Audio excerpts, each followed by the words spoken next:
Hello साथियों, स्वागत है आपका अपने YouTube channel Ajit art all classes पे।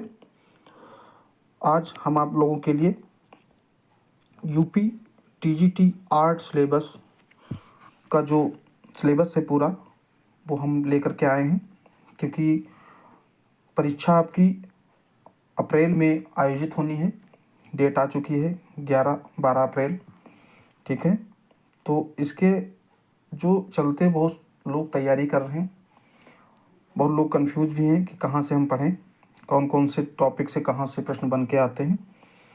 तो उस विषय को लेकर के हमने ये सिलेबस लेकर के आए हैं कुछ जानकारी देने के लिए। देख लीजिए कि कहाँ से प्रश्न बन के आते हैं और कितना आपका सिलेबस है, कहाँ कितना आपको पढ़ना है।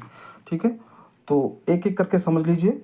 नंबर 1 पे आपका दिया गया है जहाँ पे कि भारत के प्रागैतिहासिक कला के केंद्र जैसे मिर्ज़ापुर, भीमबेटका, रायगढ़, बांदा, पंचमढ़ी, होशंगाबाद, ये भारत के प्रागैतिहासिक कला के केंद्र हैं।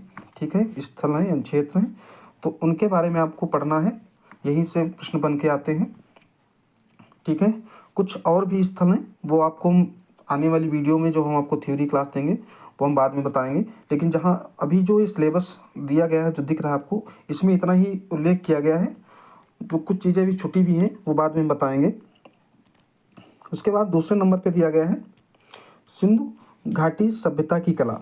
ठीक है, सिंधु घाटी सभ्यता की कला, इसके अंतर्गत आपके हड़प्पा तथा मोहनजोदड़ो सभ्यता की कला बताई गई है कि इससे संबंधित क्वेश्चन बनते हैं।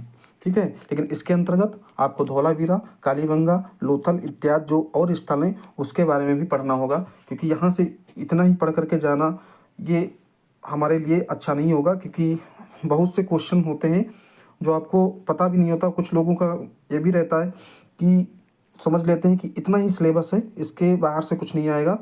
तो वो चीज़ कंफ्यूज मत होइएगा कि इतनी सिलेबस में आपका उल्लेख इसलिए किया गया है क्योंकि संक्षिप्त में बताया गया है। इसके अंतर्गत और जो आपके स्थल हैं सिंधु घाटी सभ्यता के, वो हम आपको आगे बताएंगे। एक तीसरे नंबर पे आपका दिया गया है भारतीय चित्रकला के 6 अंक भित्ति चित्र। ठीक है, जिसके अंतर्गत जोगीमारा, अजंता, बाघ, बादामी, एलोरा, सित्तनवासल, ये जो 6 आपके नाम दिए गए हैं, जोगीमारा, अजंता, बाघ, बादामी, एलोरा, सित्तनवासल तक, ये 6 आपकी गुफाएं हैं। ठीक है, भारतीय चित्रकला के अंतर्गत ये 6 गुफाएं आती हैं। इनका उल्लेख आपको जो दिया गया है, इसके अंतर्गत बहुत सारी चीज़ें हैं, वो आपको हम पढ़ाएंगे, बाद में बताएंगे भी। उसके बाद जो आपका 4 नंबर पे दिया गया है, लिखा गया है भारतीय लघु चित्रकला। ठीक है, लघु चित्रकला जैसे जैन जैन पाल, अभ्रंश शैली, जैन शैली, पाल शैली, अभ्रंश शैली, इन 3 शैलियों का उल्लेख किया गया है। इनसे क्वेश्चन जो हमारे बन के आते हैं उनको बताया गया है कि जैन, पाल, अभ्रंश शैली से ही क्वेश्चन बन के आते हैं। ठीक है, 5 नंबर पे दिया गया है राजस्थानी चित्रकला शैली। ठीक है, राजस्थानी चित्रकला शैली के अंतर्गत कौन कौन सी शैली आती है वो आपको हम बता देते हैं। बूंदी शैली, ठीक है, उसके बाद कोटा शैली, ठीक है, किशनगढ़ शैली, जयपुर शैली, इन शैलियों का उल्लेख किया गया है यहाँ पे राजस्थानी चित्रकला शैली के अंतर्गत। और हमने बताया भी कि अभी आप जो इस सिलेबस देख रहे हैं ये बहुत ही छोटा बना के दिया गया है। सिलेबस जो है इसके अंतर्गत हम जब पढ़ाएंगे आपको, उसके अंतर्गत और भी शैलियाँ निकल के आएंगी जिससे भी प्रश्न बन के पेपर में आते हैं। ठीक है, उसके बाद आपका 6 नंबर पे दिया गया है मुगल काल की चित्रकला। ठीक है, इसके अंतर्गत कौन कौन से जो उस समय शासन किए हैं, मुगल काल में जो भी शासन किए उसके अंतर्गत कौन कौन से लोगों के समय में चित्रकला के ज़्यादा रुचि ली, उनके बारे में आपको पढ़ना। जैसे अकबर हैं, जहांगीर हैं, शाहजहाँ हैं और औरंगजेब। ठीक है, इन जो मुगल काल के जो शासन किया उनके अंतर्गत जो चित्रकला हुई उसके बारे में आपको पढ़ना है यहाँ पे। ठीक है, अब उसके बाद 7 नंबर पे दिया गया है पहाड़ी चित्रकला शैली। अब पहाड़ी चित्रकला शैली के अंतर्गत कौन कौन शैली आती हैं, कांगड़ा शैली और बसोली शैली।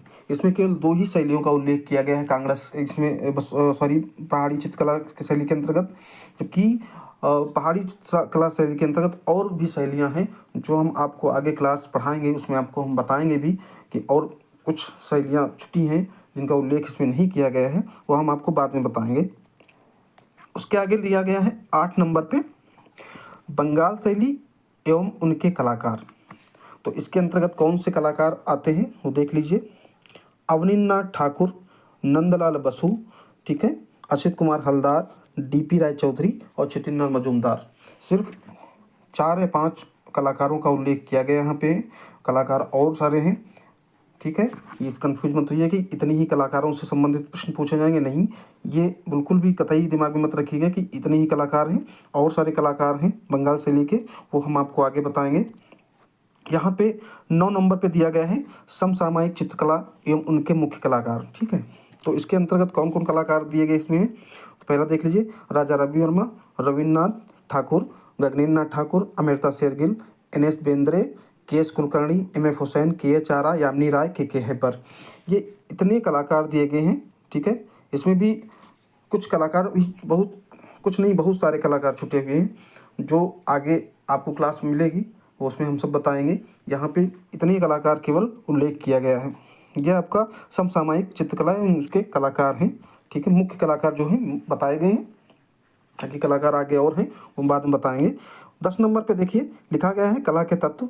सभी लोग जानते हो जो तैयारी कर रहे हैं कि कला के तत्व कितने होते हैं।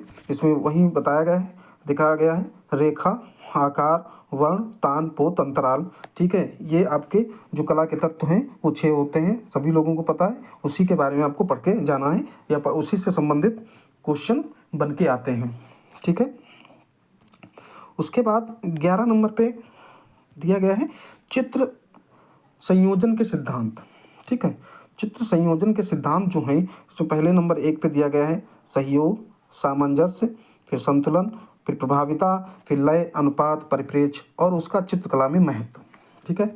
सिर्फ इतना ही सिलेबस बताया गया है आपको यूपी टीजीटी कला के बारे में, कि इतने से ही आपका प्रश्न जो है इतने ही सिलेबस से बन के आएगा। तो कहने का मतलब ये है कि आप लोग इतना जो सिलेबस है ये आपको बता दिया गया है कि यहाँ से क्वेश्चन बन के आएंगे, लेकिन इसके अंतर्गत बहुत सारी चीज़ें हैं जो उल्लेख नहीं किया गया है। वो आपको, जैसे अभी पाश्चात्य कला जो है, आपने प्रीवियस वाला पेपर उठा के देखेंगे तब पता चल पाएगा कि हमारे क्वेश्चन जो पेपर है वो कहाँ से बन के आता है। ये चीज़ें तब बिल्कुल एग्जैक्ट पता चलेंगी कि कहाँ से क्वेश्चन पेपर, कितने क्वेश्चन कहाँ से आते हैं, ठीक है। क्योंकि उसमें प्रागैतिहासिक पाश्चात्य और आधुनिक पाश्चात्य तक क्वेश्चन पूछे जाते हैं। आपको पूरा पढ़ना है, उसमें कहीं भी छोड़ना नहीं है, ठीक है। लेकिन फ़िलहाल के लिए जो ये सिलेबस आपका संक्षेप में दिया गया है इसको हमने समझा दिया है।